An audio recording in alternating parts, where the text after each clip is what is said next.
올해 일본의 방위백서는 일본이 한국을 이웃에서 멀리 떨어뜨리겠다는 생각을 노골적으로 드러내고 있습니다. 우선 표지부터 일본의 침략주의적 의도를 감추지 못했습니다.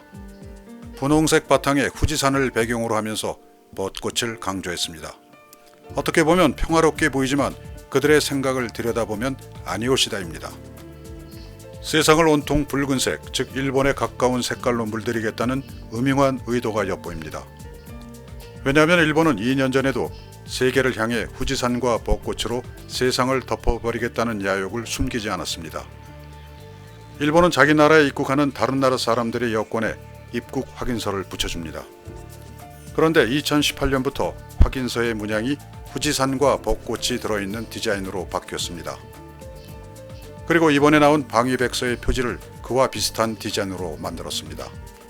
후지산과 벚꽃 이전의 입국 확인서에는 어떤 문양이 들어있었을까요? 그것을 알면 일본이라는 나라가 어떤 나라인가, 얼마나 집요하고 칙칙한 나라인가 알게 됩니다. 그리고 문양이라는 것이 왜 중요한지 그 정답을 향해 달려갑니다. 한국인들이 경멸하는 일본인 세 사람이 있습니다.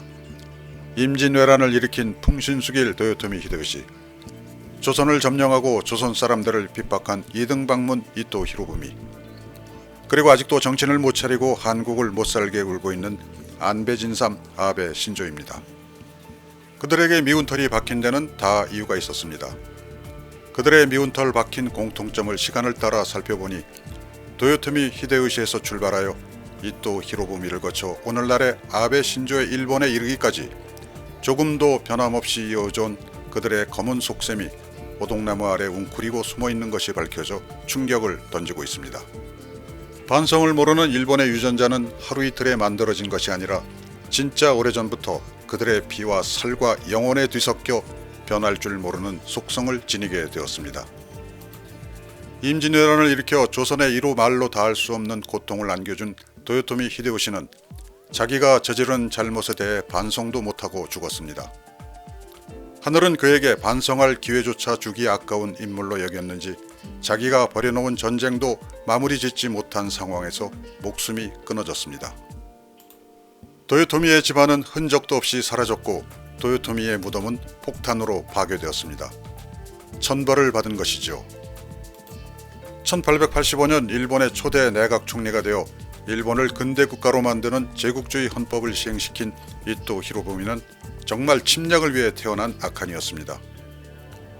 이토 히로부미는 초대 총리에 이어 5대, 7대, 10대 등 4번이나 일본 총리를 지냈습니다. 그러는 동안 1894년에는 청일전쟁에서 승리를 이끌어냈고 러일전쟁의 승리를 도왔습니다. 그러나 일국의 총리까지 지낸 인물이 1905년에 일본이 이 땅에 강제로 만들어 놓은 한국 통감부의 초대 통감이 되어 한국을 식민지로 만들기 위해 온갖 비열한 짓을 다했습니다. 침략을 위해서는 염치고 뭐고 없는 인물이었습니다. 한반도를 자기들의 제국주의 시험대로 삼아 마구 헤집어 놓은 이토 히로부미는 4년 반 동안이나 한국 통감 자리에 앉아 있다가 그 자리를 떠난 지 넉 달 만인 1909년 안중근 의사의 손에 비참하게 처단되었습니다. 이제 인물 하나가 남았습니다. 요즘 한국에 대해 온갖 야비한 짓들을 부끄러움도 모르고 저질러대고 있는 아베와 아소 듀엣의 하나인 아베 신조입니다. 특히 아베 신조는 일본이라는 나라는 세월이 아무리 흘러도 조금도 나아지지 않는 나라라는 것을 온 세상에 알려주는 증인입니다. 세상이 그렇게 말리고 일본에서도 그러지 말라는 요구가 거센데도 기어코 일본 헌법을 뜯어 고쳐서 싸움을 할 수 있는 나라, 침략을 할 수 있는 나라를 만들겠다고 몸부림치고 있는 아베 신조의 말로는 어떻게 될까요? 도요토미 히데요시는 병사했고 이토 히로부미는 처단사 당했습니다. 아베가 도요토미나 이토와 같은 길을 걷지 않고 온전한 길을 제대로 걸으려면 역사의 교훈을 제대로 받아들여야 하는데 걱정입니다. 오늘의 주제는 지금부터 본격적으로 시작됩니다. 도요토미 히데요시와 이토 히로부미, 아베 신조 등 한국인이 극도로 경멸하는 세 인물이 공통적으로 좋아하는 것이 있습니다. 오늘은 그것에 대해 얘기하려고 합니다. 아베 신조가 뭘 발표하려고 등장할 때마다 보이는 발표대 앞에 붙어있는 문장에는 일본국은 한자로, 내각 총리는 영어로 표시되어 있습니다. 그리고 한가운데는 나뭇잎사귀 꽃을 디자인한 것들이 올려져 있습니다. 그 문양의 이름은 오칠동입니다. 남의 나라 총리를 뜻하는 문장이지만 그 내용을 알게 되는 한국인들이라면 그 문장이 붙어있는 연설대를 박살내거나 불살라버리고 싶은 생각이 드는 것이 당연합니다. 사실 그 문장을 사용하는 일본에 대해 우리 정부는 진작에 그것의 사용을 중지하라고 요구하고 그것이 관철되지 않았다면 외교 단절을 해야 했습니다.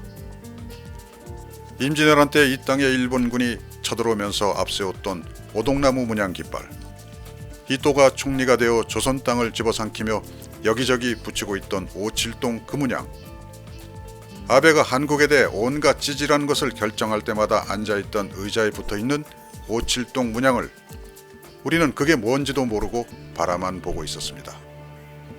나치의 히틀러가 쓰던 소름 끼치는 갈고리 십자가 하켄크로이츠를 지금의 독일 총리가 사용하고 있다면 어떤 일이 벌어지겠습니까?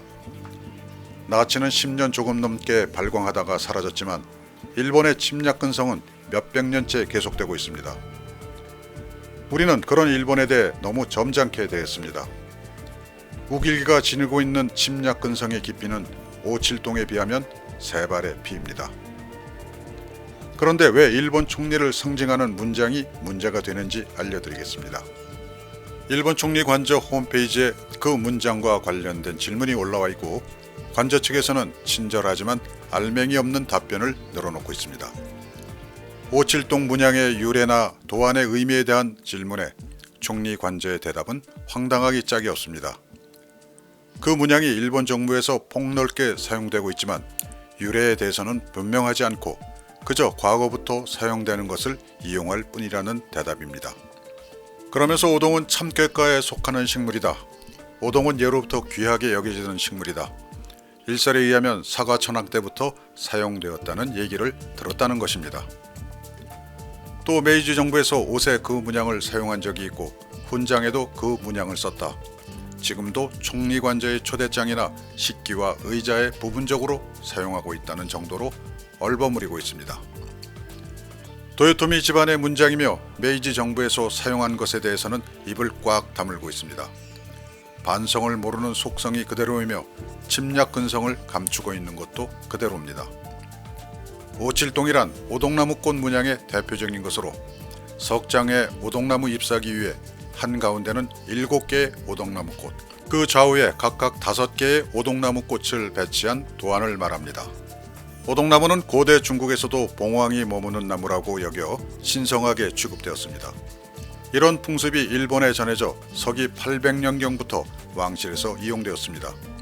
나중에는 권력을 장악한 장군들의 집안에도 그 문양의 사용이 허락되었습니다. 그러다가 임진왜란을 일으킨 도요토미 히데요시가 오동나무를 자기 집안의 문장으로 채택해서 사용했습니다. 임진왜란을 결정할 때도 그 문양을 세워놓고 한 것입니다. 그리고 그 오동나무를 문장으로 만든 오칠동이 새겨져 있는 곳에서 전쟁을 지휘하다가 죽었습니다. 우리로서는 나치의 깃발이나 마찬가지입니다.